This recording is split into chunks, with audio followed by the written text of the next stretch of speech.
Kabanata 931. Si Theodore ang tagapagmana ng pamilyang Field. Tiyak na siya ang mamumuno sa kanila sa hinaharap, kaya napakaganda at maunlad ng kanyang kinabukasan. Ngunit mawawala ang lahat ng ito kung mapipuli at masisira ni Leon ang kanyang kakayahan. Ituturing siyang pabigat at itatakwil ng sariling pamilya, at hindi ito kailanman matatanggap ni Theodore. Bigla siyang nakaramdam ng matinding takot at tila gumuho na ang lahat ng kanyang lakas at paninindigan. Huwag Leon, alam ko na nagkamali ako. Maawa ka at patawarin mo na ako, nakikiusap ng may matinding pangamba at takot si Theodore. Akala ko ay mas matatag ka at may dangal, ngunit tila nagkamali ako ng akala na nuya at tumawa si Leon. Magkaaway na sila ng pamilyang Field at malalim ang pagtataniman ng loob. Paulit-ulit din silang nagtatangka na pumatay sa kanya, kaya wala siyang dahilan upang magpakita ng awa at habag sa kanila. Gayunpaman ay hindi na rin niya tuluyang tinapos ang gagawin sa huli. Hindi naman siya nakasanayan na pumatay ng tao, at sa kabilang banda ay kung mapapatawad man niya ito ay hindi na rin magiging labis at walang tigil ang paghihiganti ng pamilyang Field. Tama at totoo ang iyong sinabi. Itinago ni Theodore ang matinding kahihiyan at tinitiis ang bawat kirot na nararamdaman sa buong katawan, habang hindi na sumasagot o tumutol pa kay Leon. Theodore, alam mo na kung kailan dapat sumuko at kilalanin ang mas malakas sa iyo. Palalayain kita ngayong araw, ngunit pag-uwi mo ay sabihin mo sa matanda na namumuno sa inyo na ito na ang huling pagkakataon. Kung magtatangka pa rin silang gumawa ng masama laban sa akin ay papatayin ko ang lahat ng kabataan at susunod na henerasyon ng inyong pamilya. Sisiguraduhin kong walang matitira na magpapatuloy ng inyong lahi at katuparin ko ang lahat ng banta ko, malamig na sabi ni Leon habang nakapaloob sa kanyang tingin ang matinding puot at kagustuhang pumatay. Dahil sa bigat at panganib na naramdaman mula kay Leon ay nanginginig si Theodore sa takot. Alam niyang hindi nagbibiro si Leon. Nasa antas na ito ng pinakamataas na lakas at kahit na hindi pa sapat upang talunin ang mga matatanda, at mas may karanasan ay kaya na niyang harapin at talunin ang mga kasing edad o mas bata pa. Walang sinuman sa kanila ang makakatalo sa kanya. Kung patuloy na pipilitin at itutulak siya sa sukdulan, ay tiyak na magdudulot ito ng malaking pinsala at hindi rin makakaiwas ng maayos at walang sugat ang kanilang pamilya, kung magsimula siyang pumatay at gumanti. Mabuti. Umalis ka na at huwag nang magpakita pa rito, malamig na sabi ni Leon habang inaalis na ang kanyang paa mula sa dibdib ni Theodore. Opo, nagmadaling tumayo at gumapang pataas si Theodore. Wala na siyang nasabi pa at nagmadaling umalis sa lugar na iyon habang inaalalayan ng ilang malalakas na kasama mula sa kanilang pamilya.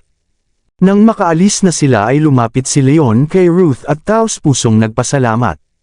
Maraming salamat sa inyong pagtulong. Mabuti na lamang at dumating kayo sa tamang oras at panahon. Hinding-hindi ko makakalimutan ang tulong na ito, at tiyak na gag-antay ako sa inyo kapag may pagkakataon. Huwag ka nang magpanggap at magsalita ng ganyan.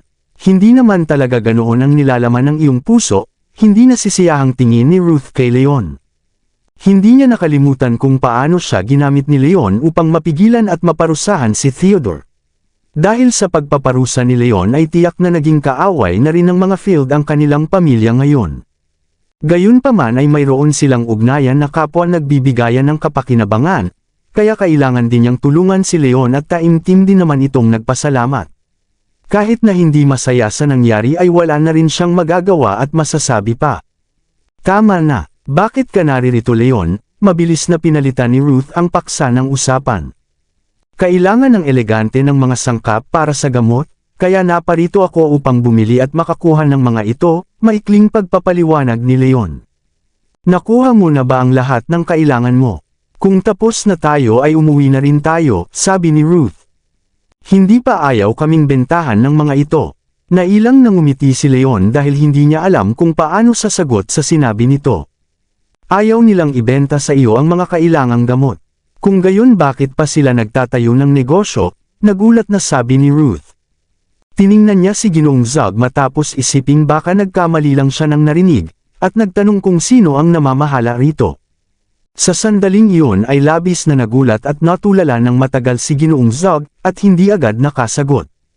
Akala niya noon ay pinuno lamang si Leon ng maliit na kumpanya, kaya hindi man lang siya natakot na maging kaaway ito. Ngunit nakita niyang nag-agawan sina Cynthia at Iris para kay Leon, at sumunod na dumating din sina Theodore at Ruth. Dahil kay Leon ay nagpakita ang mga kinatawan ng makapangyarihang pamilya ng mga Young, Shear, Collins at Field. Mas nakakagulat pa rito ay ang pagkabali ni Leon sa mga binti ni Theodore, at ang pagtakas nito ng labis na takot. Labis na gulat ang naramdaman ni Ginoong Zog at hanggang ngayon ay hindi pa rin siya makapaniwala. Habang iniisip niya kung sino ba talaga ang tunay na pagkatao ni Leon. "Kinakausap kita, hindi ka ba nakakarinig na?" sabi ni Ruth nang hindi sumasagot si Ginoong Zog. "Opo, naririnig ko po. Magandang araw Binibining Collins. Ako po si Zog at ako ang namamahala sa tindahang ito." Nagmadaling yumuko at bumati si Ginoong Zog nang muling makabalik sa sarili. Kahit hindi pa niya nakikita noon si Ruth ay nalaman na niya kung sino ito mula sa usapan nina Leon at Theodore kanina, at bilang panganay na anak ng mga Collins kaya alam niyang hindi ito maaaring suwayin o galitin. "Ginoong Zog, ihanda mo agad ang lahat ng kailangan ni Leon. Maghanda ka ng mabilis at huwag magpatagal dahil ikaw ang mapapahamak kung magkukulang ka sa bilis," malamig na utos ni Ruth. Nais na niyang matapos agad ang pagbili upang makatulong na rin agad si Leon sa kanya, ayon sa kanilang kasunduan kaya nagmamadali siya. "Opo, agad ko pong iaayos at ibibigay ang lahat ng kailangan ninyo," sagot ni Ginoong Zog habang nakangiting nagpapakumbaba at agad na tumalikod upang gawin ang utos. "Hindi ibebenta ang mga ito," malamig na hadlang at sabi ni Cynthia. Naibsan muna ang kanyang galit kay Leon kanina dahil sa panganib na dulot ni Theodore at tinulungan pa nga niya ito, ngunit nang makaalis na ang kalaban ay muling bumalik ang matinding puot at galit, kaya bumalik din siya sa dating matigas na paninindigan. "Cynthia, ayos ka lang ba? Bakit ka nakikialam sa pagbili ng mga gamot na kailangan ni Leon?" nagtatakang tanong ni Ruth. Naalala niya ang kumalat na balita tungkol sa nangyari sa kasalan at pagtatalo ni Leon at Cynthia, kaya agad na naintindihan ang dahilan ng lahat. Kaya pala hindi makakuha ng kailangan si Leon dahil pinipigilan ito ni Cynthia. "Kung sinabi kong hindi ay hindi talaga ibibigay, at hinding-hindi ako magpapaapekto o actress," matigas na sabi ni Cynthia. Nagdilim ang mukha ni Ruth. Hindi naman siya nagbabalak makialam sa kanilang alitan, ngunit bilang minamahal at iginagalang na anak ng mga Collins ay sanay na siyang sinusunod ang kanyang kagustuhan, kaya hindi rin siya nagpapatalo at madaling magalit. Ang pag-uutos at matigas na pananalita ni Cynthia ay tila siya pa ang nasusunod, kaya labis na nakagalit ito kay Ruth. "Kung sinabi kong ibibigay at ibebenta ay kailangang sumunod at gawin nila ito. Kung hindi ay wawasakin ko ang tindahang ito ngayon din," malamig na banta ni Ruth. "Kung gagawin nila iyon ay wawasakin ko rin ang tindahang ito ngayon din naman," ang matigas na sagot ni Cynthia. Tumingin ng masama si Ruth sa magagandang mata ni Cynthia ngunit hindi rin umatras kahit kaunti si Ruth. Tinitigan nila ang isa't isa ng may matinding galit at tila nagkikislapan na ang kanilang puot dahil pareho silang hindi nagpapatalo at ayaw magpahuli. Pagkatapos ay sabay silang lumingon kay Ginoong Zog at nagtanong kung magbebenta ba ito o hindi. Nanlaki ang mga mata at tuluyang natulala si Ginoong Zog. Parehong makapangyarihan sina Cynthia at Ruth na hindi niya maaaring suwayin o galitin kaya anuman ang kanyang piliin ay tiyak na masisira at mawawasak ang kanyang tindahan.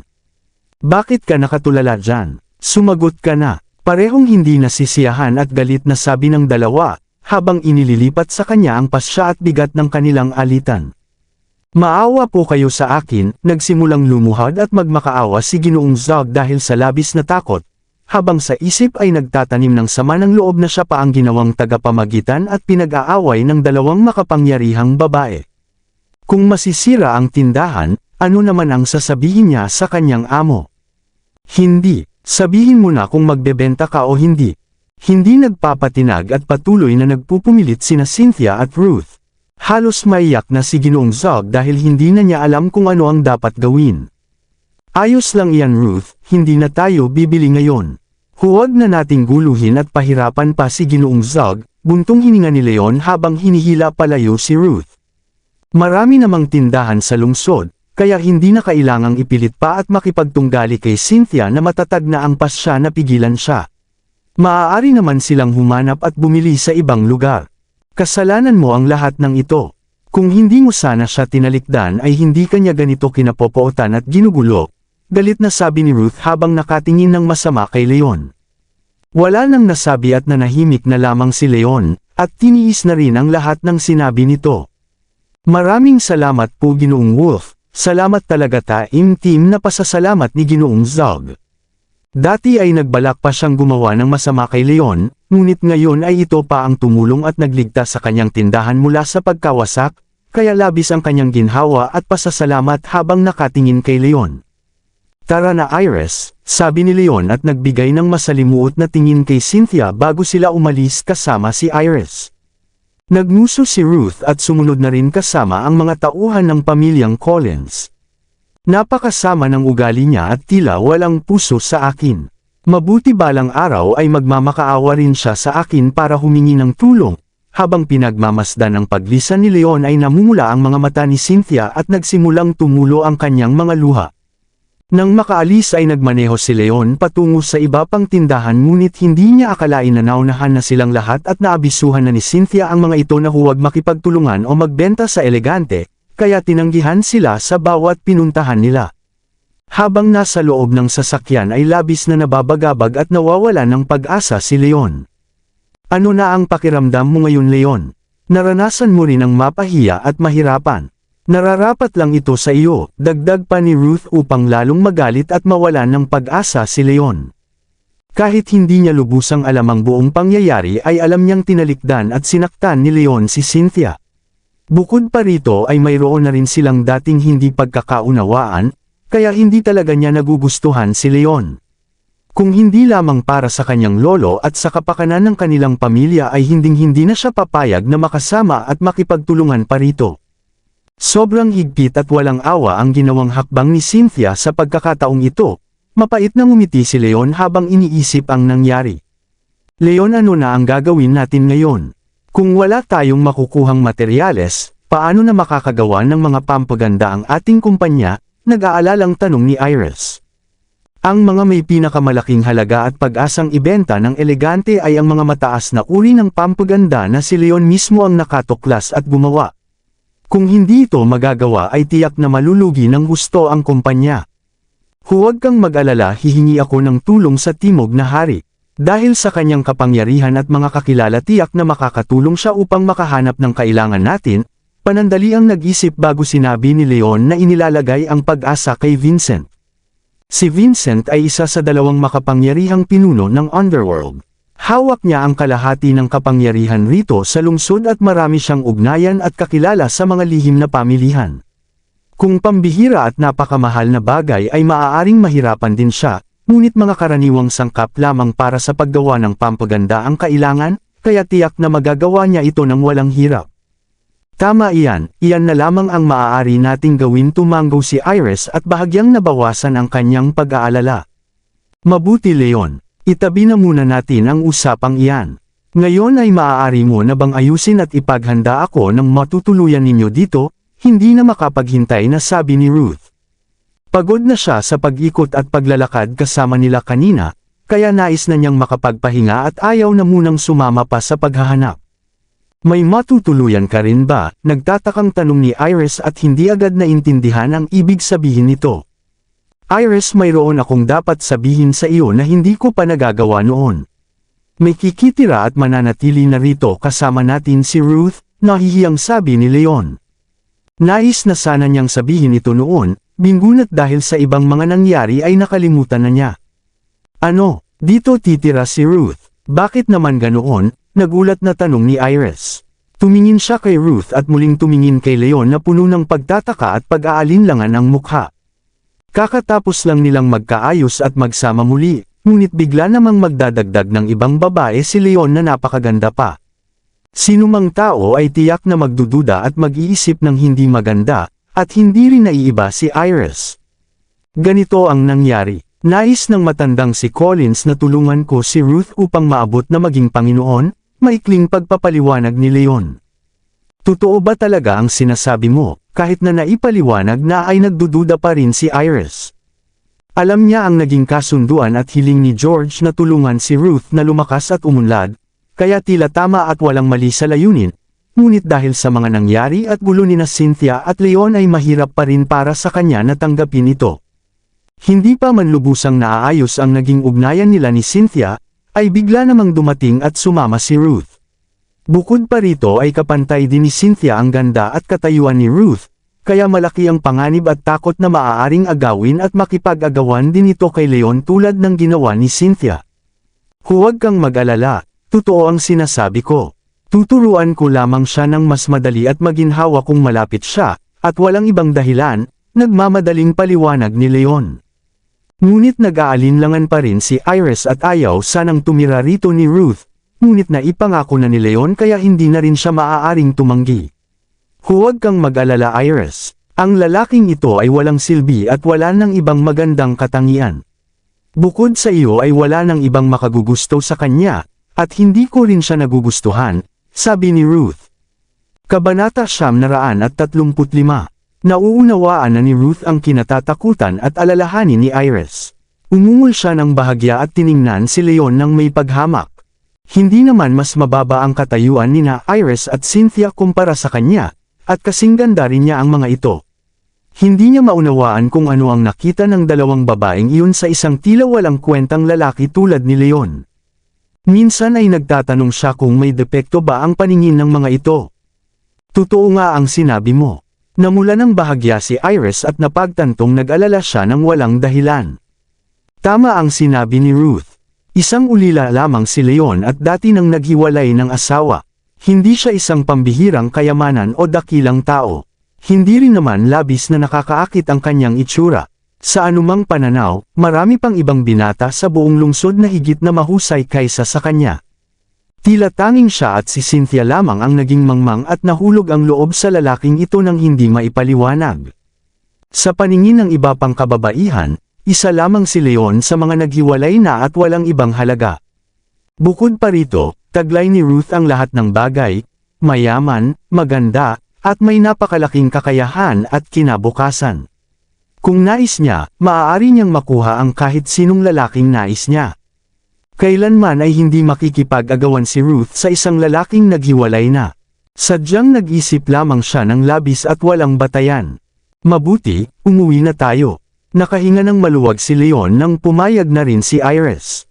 Pagkatapos ay sabay-sabay na silang umalis at nagtungo pa uwi. Nang makarating sa Dragon Bay Villas, inayos at nilinis ni na Leon at Iris ang silid para sa pananatili ni Ruth. Hindi rin nakalimutan ni Iris na ipaalam kay Gilbert ang pagdating at pananatili pansamantala ni Ruth. Wala namang naging pagtutol si Gilbert at tinanggap ng maayos si Ruth. Pinalayas na sila mula sa pamilyang Young at nasa mahirap na kalagayan ngayon. Kung makakapamalas ng mabuting ugnayan sa mga Collins, maaaring magkaroon ng pagkakataong matulungan sila upang muling makabalik sa sariling pamilya. Isang mabuting bagay ito, kaya wala siyang dahilan upang tumutol. Labis na nag-aalala si Leon tungkol sa kakulangan ng mga sangkap. Upang hindi maantala o mapahamak ang paggawa ng mga mataas na uri ng pampaganda, hinayaan muna niyang magpahinga sina Iris at Ruth sa bahay habang siya naman ay nagtungo sa tahanan ng Timog na Hari upang humingi ng tulong. Pagdating doon ay dinala siya ng bantay patungo sa loob ng bahay. Ngunit sa paglalakad ay nakasalubong niya si Snow. Leon, bakit ka narito? Nagulat na tanong ni Snow at agad na lumapit. Nais ko sanang makausap ang iyong ama, mayroon akong hihilinging tulong sa kanya, ngiti at magalang na sabi ni Leon. Ganoon pala, bahagyang kumunat ang noo ni Snow, tila may naisip, at tinawag siya ng palihim. Leon, halika rito sandali. Bakit ano yun, nagtatakang tanong ni Leon at lumapit ng bahagya. Bigla na lamang itong sumipa ng malakas at mabilis patungo sa mukha ni Leon. Snow, ano ba ang ginagawa mo? Gulat na sabi ni Leon at agad na umiwas upang hindi tamaan. Wala naman, nagalit lang ako sa pagkakita sa iyo, kaya nais kitang turuan ng leksyon, malamig na sabi ni Snow at muling sumipa ulit patungo kay Leon. Hindi alam ni Leon ang dahilan ng ginagawa nito, kaya hinawakan niya ang paa ni Snow upang pigilan ang atake. Snow, itigil mo na ang paggulo at walang kabuluhang pakikipaglaban, hindi nasisiyahang sabi ni Leon bago ito binitawan. Hindi mo ba alam kung sino talaga ang gumagawa ng gulo at mali? Masamang tiningnan ni Snow si Leon. Gayunpaman ay alam niyang hindi siya kasing lakas ni Leon, kaya hindi na nagpatuloy sa pag-atake. Mayroon ba akong nagawang masama sa iyo? Lalong naguluhan si Leon sa sinabi nito. Sa tingin mo, bakit labis na nagmamahal sa iyo si Cynthia, ngunit bakit kailangan mong saktan siya ng ganyan na galit at sabi ni Snow? Dumalo siya sa dapat sana ay kasal nina Leon at Cynthia, kaya alam niya ang lahat ng nangyari. Alam din niyang matagal nang malapit si Leon sa pamilyang Shear at tiyak niyang tunay na pagmamahal ang ibinigay ni Cynthia, ngunit sa mismong araw na iyon ay tinalikdan at sinaktan ito ni Leon, kaya labis siyang hindi nasiyahan at nagalit. Kaya pala para kay Cynthia ang iyong galit. Napagtanto na ni Leon ang dahilan, at bamantong hininga na lamang si Leon, alam kong nagkamali at nasaktan ko siya, hindi ko ito ginasto ngunit wala na akong ibang nagawa at napilitan lang talaga ako. Hindi ko iyon alintana. Alam ko lamang kung gaano nagmamahal sa iyo si Cynthia at kung gaano sila nakatulong sa iyo, ngunit ganyan ang ibinalik mo sa kanila. Sobra na ang ginawa mo at hindi na tama ang iyong naging pasya, punong-puno ng pagkagalit at pagdamay na sabi ni Snow. Biglang nagbago at lumungkot ang kanyang mukha na tila naalala ang sariling masakit na nakaraan. Snow, hindi ko talaga nais na mangyari ang lahat ng iyon, ngunit wala na akong mahanap na ibang paraan. Kung hindi mo talaga matanggap ay maaari mo akong saktan ng ilang beses para mapawi ang iyong galit para kay Cynthia, walang magawang sabi ni Leon. Balak ko na rin talagang gawin iyan, malamig na sabi ni Snow at muling naghanda upang sumipa. Itigil mo na iyan sa sandaling iyon ay dumating at nagsalita na si Vincent habang naglalakad palapit. Snow, huwag kang gumawa ng gulo at magdagdag pa ng problema, hindi nasisiyahang tingin ni Vincent sa anak. Wala naman akong ibang hangad. Nagalit lang ako dahil sa naging masamang pakikitungo niya kay Cynthia, nagmusong sabi ni Snow. Dahil na rin sa sarili niyang naging masakit na karanasan sa pag-ibig ay lubos niyang nauunawaan ang dinanas ni Cynthia, kaya siya nakikialam at nagtatanggol dito. Bukod pa rito ay matapos ang mga panganib at pagtulong na pinagdaanan ay naging napakalapit na rin nila ni Leon na tila tunay na magkapatid na rin, kaya bilang nakatatandang kapatid ay nais niyang itama ang mga maling nagawa nito. Hindi maaaring pilitin ang damdamin ng puso. Mayroon ding sariling mga hirap at dahilan si Leon. Huwag mo na siyang pahirapan pa, payapa sabi ni Vincent. Gusto pa sanang sumagot ngunit tumahimik na rin lamang si Snow kahit mayroon pa ring pag-aalinlangan. Alam din naman niya ang tunay na ugali ni Leon at hindi ito masamang tao. Kung hindi napilitan ay hinding-hindi gagawa ng bagay na makakasakit sa iba. Leon, patawad na rin sa naging asal ng anak ko, ngumiting humihingi ng paumanhin si Vincent. Ayos lang po, Ginoong Paul. Naiintindihan ko naman ang nararamdaman niya, at alam kong mabuti ang kanyang layunin, magalang na sabi ni Leon. Naisip na rin niya ang kalagayan ni Cynthia at muling nakaramdam ng lungkot, ngunit wala na rin siyang magagawa upang mabago ang nakaraan. Nga pala, ano ba ang kailangan mo at ipinunta mo rito? Nagtanong si Vincent. Ito po ang listahan ng mga sangkap na kailangan namin, maikling paliwanag at pag-abot ng listahan ni Leon matapos alisin pansamantala ang lungkot. Ayos lang iyan at huwag mag-alala. Maliit na bagay lamang ito at ako na ang bahala. Sa loob ng 2 araw ay tiyak na may hahatid na ang lahat ng kailangan ninyo sa inyong kumpanya, masiglang pangako ni Vincent. Mabilis na sumagot si Vincent. Maraming salamat po sa inyong tulong, Ginoong Paul. Nagpasalamat si Leon at sa wakas ay nabawasan na rin ang kanyang bigat ng kalooban. Hindi naman tayo magkakaibigan lamang kaya huwag ka nang maging formal pa. Leon, gabi na at bihira ka naman rito, manatili ka na at makisalo sa hapunan, paanyaya ni Vincent habang nakangiti. Hindi na, tumanggi sana si Leon ngunit hindi na siya pinatapos pa ni Vincent. Hindi pa man ako nakakapagpasalamat sa pagtulong mo upang maabot ko ang antas ng pagiging Panginoon, kaya kailangan mong tanggapin ang paanyaya ko ngayong gabi upang makapag-alay ako ng pagpupugay at pasasalamat, pagpupumilit ni Vincent. Sige, kung gayon, pumayag na rin si Leon upang hindi na ito mapahiya at mag-alala. Lagpas na ng 7 ng gabi nang makauwi si Leon at saka lamang natapos kumain sina Iris, Luisa at ang iba pa.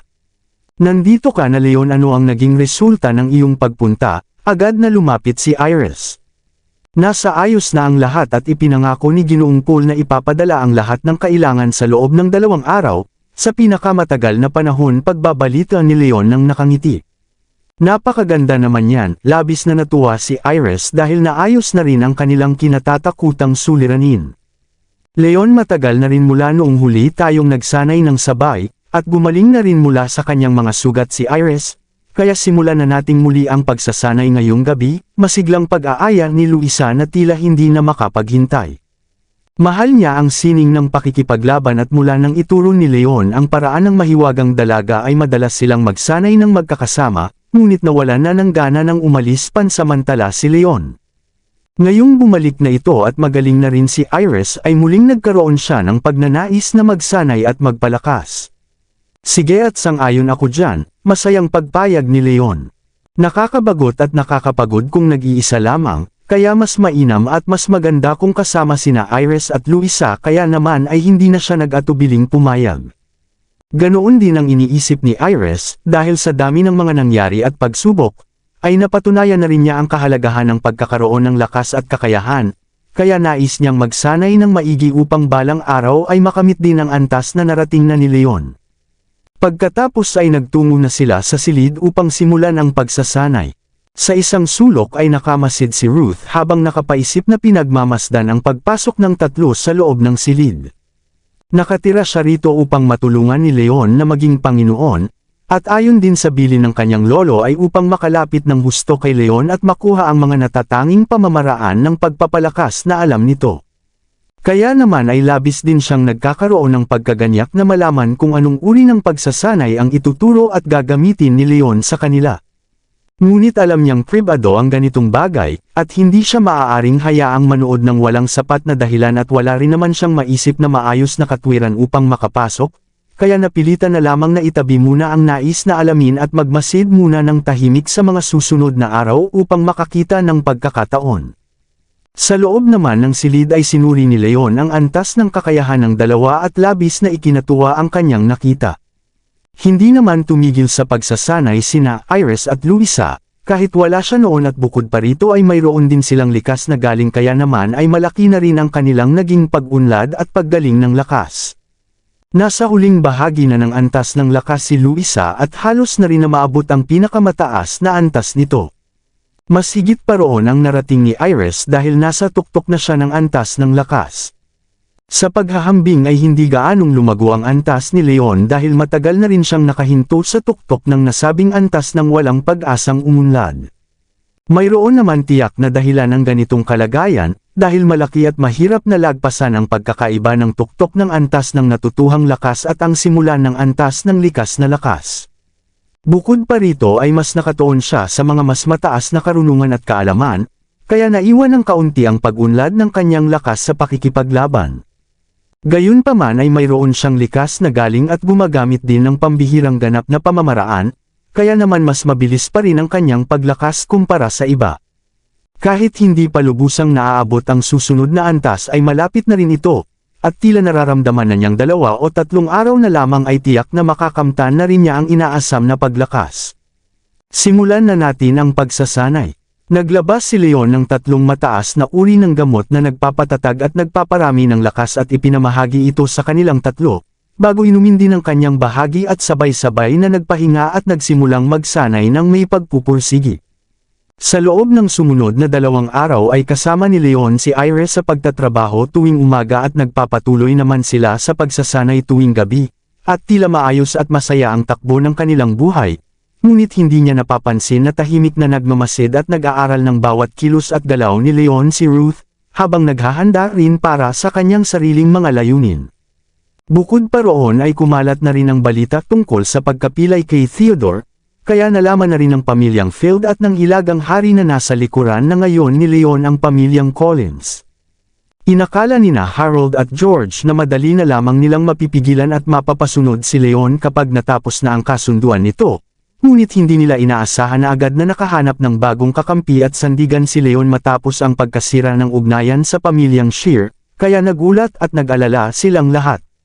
Dahil sa paggalang at takot sa lakas ng mga Collins ay pansamantalang tumahimik muna sila, ngunit hindi naman ibig sabihin ay kalilimutan na ang matagal ng pagtatanim ng galit at tiyak na hindi rin hahayaang maging payapa at maayos ang buhay ni Leon. Tila tahimik at walang gulo sa labas ngunit tila ito ang katahimikan bago ang darating na matinding bagyo at panganib. Sa sumunod na araw ay nasa loob ng tanggapan ng pinuno ng kumpanya at natututo si Leon tungkol sa mga gawain at pamamalakad mula kay Iris habang nagtatrabaho. Naibigay na rin ng Timog na hari ang mga kailangang sangkap, kaya naayos na rin ang problema sa paggawa ng mga mataas na uri ng pampaganda at wala ng ibang kinatatakutan, kaya magaan at masaya ang pakiramdam ng dalawa. Sa sandaling iyon ay may narinig silang katok sa pinto at pumasok si Ariel na tila malungkot at nag-aalala ang mukha. Nagtataka si Iris at nagtanong kung ano ang nangyari at kung bakit ganito ang kanyang anyo. May masama at nakakagulat na balita akong natanggap dahil tinapos na at binawi na ng Wheat Group ang ating kasunduan, ulat ni Ariel na punong-puno ng pangamba. Nagulat agad sina Iris at Leon at sabay na tumayo dahil ang Wheat Group ang pinakamalaki nilang katuwang at tagapamahagi ng mga produkto sa buong lungsod, at marami at malaking bahagi ng kanilang kalakal ang dumadaan sa kanila, kaya kung tuluyang matitigil ang ugnayan ay tiyak na magdudulot ito ng napakalaking pagkalugi at maaaring mas malala pa ito kaysa sa naging problema noon tungkol sa kakulangan ng mga sangkap. Maraming salamat sa lahat ng sumusubaybay. Please subscribe and follow my YouTube and Facebook channel, Filipino Novel. Maraming salamat po. Hindi naman iyan ang pinakamahalaga. Ang tunay na mahalaga ay ang matagal ng mabuting ugnayan nina Leon at ng pamilyang Wick. Nang makakuha ng kasunduan ng elegante kasama ang mga Wick ay dahil lahat iyon sa tulong at gawa ni Leon. Kaya naman labis silang nagulat nang biglang wakasan ng mga Wick ang kanilang ugnayan nang walang may pakitang sapat na dahilan. Leon, ano ang nangyari? Bakit biglang itinigil ng mga Wick ang aming kasunduan? Nagtatakang tanong ni Iris. Hindi ko rin alam kung ano ang dahilan, tatawagan ko muna si Jensen, sagot ni Leon habang inilalabas ang kanyang telepono. Kamusta Ginoong Wolf? Tungkol ba ito sa biglang pagwawakas ng aming kasunduan? Ang bungad pa lamang ng boses ni Jensen mula sa kabilang linya. Malinaw na alam na nito ang layunin ng pagtawag ni Leon. Tama ang iyong hula Ginoong Wick. Maaari mo bang sabihin sa akin ang tunay na dahilan kung bakit biglang itinigil ang aming ugnayan? Mayroon bang naging problema sa kalidad ng aming mga produkto? Pagtatanong ni Leon. Naalala niya na noong nagsisimula pa lamang sila ay sadyang naghalo ng masasamang sangkap sina Ashwin at Michael upang sirain siya at ang kanyang pangalan, ngunit napigilan ito agad ni Jensen at naiwasan ang malaking pagkalugi ng kumpanya, kaya inakala niyang baka may katulad na pangyayari na naman ngayon. Kung hindi ay wala talagang ibang dahilan upang gawin ito ng mga Wick. Hindi yan ang tunay na dahilan. Si Binibining Shear ang nagpilit at nagpasya na itigil ko na ang pakikipagtulungan sa inyo, pag-amin ni Jensen matapos ang bahagyang pag-aalinlangan. Ano, si Cynthia na naman ba ang gumawa nito? Gulat na sabi ni Leon at halos hindi makapaniwala sa narinig. Hindi niya inakalang hindi lamang sa pagkuha ng mga sangkap siya pipigilan at guguluhin, kundi pati na rin ang matagal ng maayos na ugnayan at kasunduan ay puputulan din upang lalong mapahamak at mahirapan siya. Malinaw na sadyang pilit siyang pinapahirapan at sinasaktan nito. Humihingi ako ng paumanhin Ginoong Wolf. Malaki ang naitulong ninyo sa aming pamilya, kaya hindi ko ito dapat ginagawa. Ngunit hindi tumigil sa pagmakaawa at paghingi ng pabor sa akin si Binibining Shear, kaya mahirap para sa akin na tanggihan ang kanyang hiling, at pasensya na po humihingi ng tawad na sabi ni Jensen na nasa mahirap na kalagayan din. Sa katotohanan ay katulad din siya ng iniisip ni Snow na tila lumampas na rin talaga ng kaunti si Leon sa nararapat. Alam niya ang naging ugnayan nito sa mga Shear at kung gaano kalaki ang naitulong at pagmamahal na ibinigay ni Cynthia, habang si Iris at ang pamilyang Young naman ang madalas na nagdulot ng sakit at paghihirap kay Leon. Kung titingnan bilang isang kaibigan ay mas nararapat at mas mabuti para kay Leon si Cynthia, kaysa kay Iris kaya pumayag din siyang tumulong sa hiling nito, sa pag-asang muling magkakaisa at babalik si Leon sa piling ng babaeng tunay na nagmamahal sa kanya. Ayos lang at hindi kita sinisisi, mapait na ngiti at sabi ni Leon habang nauunawaan ang pinagdadaanan at iniisip ng kaibigan, ngunit alam din niyang si Iris ang kanyang tunay na minamahal, kaya hindi na siya muling makakabalik sa piling ni Cynthia at sa pamilyang Shear. Maaari kong makita at maramdaman kung gaano katunay na mahal ni Binibining Shear. Kung maaari ay nais kong payuhan ka na makausap mo siya ng maigi at tiyak na mapapatawad at mauunawaan ka rin niya, payo pa ni Jensen.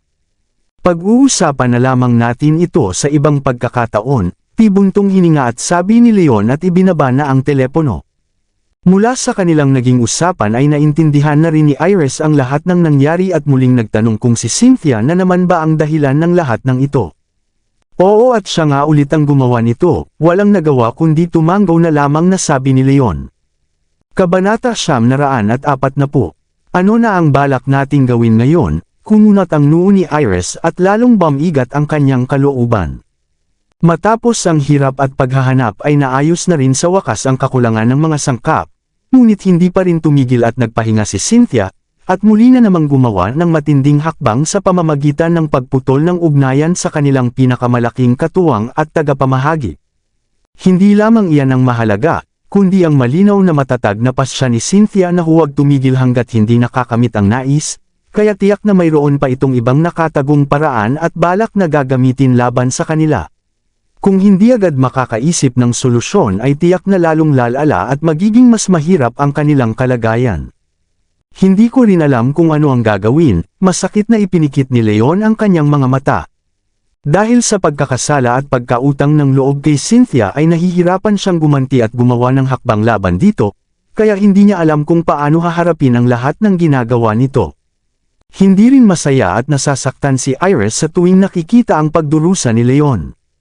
Dahil din sa kanyang madalas na pagdududa at hindi pagtitiwala ay naging dahilan upang lumayo at mapalapit si Leon kay Cynthia, ngunit sa huli ay nagising din siya at nakuha muli ang pagmamahal nito sa harap ng maraming tao, sa mismong araw ng kanilang kasunduan sa pagpapakasal. Kaya siya ang pangunahing dahilan ng pagkakaalitan at pagkawasak ng ugnayan ni Leon at Cynthia, kaya labis din siyang nakakaramdam ng pagkakasala at paghihinagpis. Huwag na kayong mag-alala Leon at Iris. Mayroon pa namang dalawa pang malalaking tagapamahagi sa lungsod at hindi lamang ang mga wik ang maaaring makatulong. Kung ayaw na nilang makipagtulungan ay maaari naman tayong lumipat sa West Praise o Onekpis mungkahi ni Ariel. Dati ay ang West Praise na ang kanilang katuwang bago nakilala ang mga wik, ngunit mas mababa at hindi kasing husay ng mga wik ang paglilingkod nito at higit pa rito ay mas mahigpit at maraming hinihinging kapalit, kaya kailangan nilang magparaya at magbawas ng kita at karapatan kung doon lilipat. Alam nilang makakaapekto ito sa pag-unlad at magdudulot ng pagkalugi, ngunit tila wala na ring ibang mapagpipilian sa sandaling iyon. Kung gayon ay tila kailangan na rin nating gawin pansamantala ang mungkahi mo, buntong hininga at sabi ni Leon. Alam niyang hindi ito ang pinakamainam na solusyon, ngunit sa ngayon ay wala na rin siyang ibang maisip na paraan. Hindi sapat iyan dahil sadyang pinupuntirya at ginugulo tayo ni Cynthia, at tiyak na mayroon pa siyang ibang nakahandang gawin. Kahit makaraos tayo sa panandaliang ito ay hindi pa rin mawawala ang tunay na ugat ng problema at panganib kung hindi ito lubusang maaayos, pag-iling at pagtanggi ni Iris at sinabing kailangang matugunan ang tunay na sanhi upang maging matatag at pangmatagalan ang solusyon. Ang tunay na sanhi ng lahat ng ito ay imposible naman ang sinabi mo, pagtutol ni Leon. Lahat ng ginagawa ni Cynthia ay upang pilitin siyang bumalik at manatili sa piling nito. Kaya maliban na lamang kung iiwan niya si Iris ay walang ibang paraan upang matigil ang lahat ng ito na hinding-hindi niya gagawin. Hindi naman ganoon lamang ang lahat at ang sanhi lamang ang makapagtatapos ng gulo, mahinahong sabi ni Iris habang nakatingin kay Leon na may halong pag-aalinlangan at pag-aalala ang kanyang mga mata. Ano ang ibig mong sabihin Iris? Nagtatakang tanong ni Leon. Nais ko lamang itanong kung magkakaroon ka ng pagkakataon at pagpipilian ay iiwan mo ba ako para lamang kay Cynthia, tanong pabalik ni Iris. Hinding-hindi mangyayari iyan, agad at walang pag-aalinlangang sagot ni Leon.